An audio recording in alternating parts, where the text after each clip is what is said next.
Hello dear students, let's check out this particular question now. In this question, two current carrying conductor are placed on smooth surface as shown in figure. Then for conductor CD, where A and alpha are acceleration and angular acceleration respectively, we need to choose the correct options among the given four options. And this is the figure given to us, where an semi-infinitely long wire is carrying a current I, and a wire CD is also carrying a current I placed in horizontal direction. Now, if we talk about magnetic field on wire CD because of wire AB, so if we use right hand curl rule, so magnetic field acting on CD will be inside the plane of the paper, correct?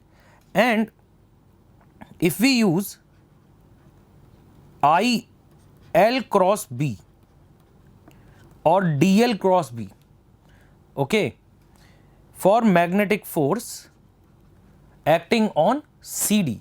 So if we do DL cross magnetic field is inside the plane of the paper and current element is along horizontal direction along the x-axis. So if we do IDL cross B, that is current element cross magnetic field, then direction of magnetic force will be along positive y-axis, correct?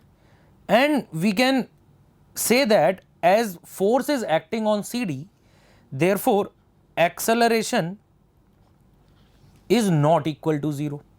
There will be some acceleration of CD in y direction as force is acting in y direction, correct, because of the magnetic field.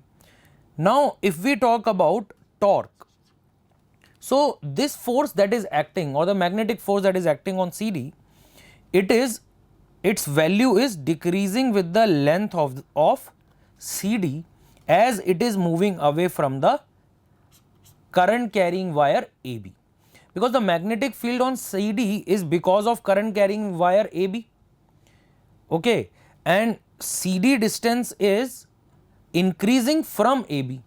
So this value of magnetic force on CD will also be decreasing, correct? And because of this decrease in magnetic force, there will be a torque that will be acting on CD. So if there is a torque acting on CD, correct, or the moment of force that is acting on CD, so alpha will not equal to 0 for CD, correct? So according to our calculation, option number 2 seems to be the correct answer. Let's verify this with our answer slide. So option number 2 is the correct answer here, okay? I hope this particular concept is clear to you. Thank you.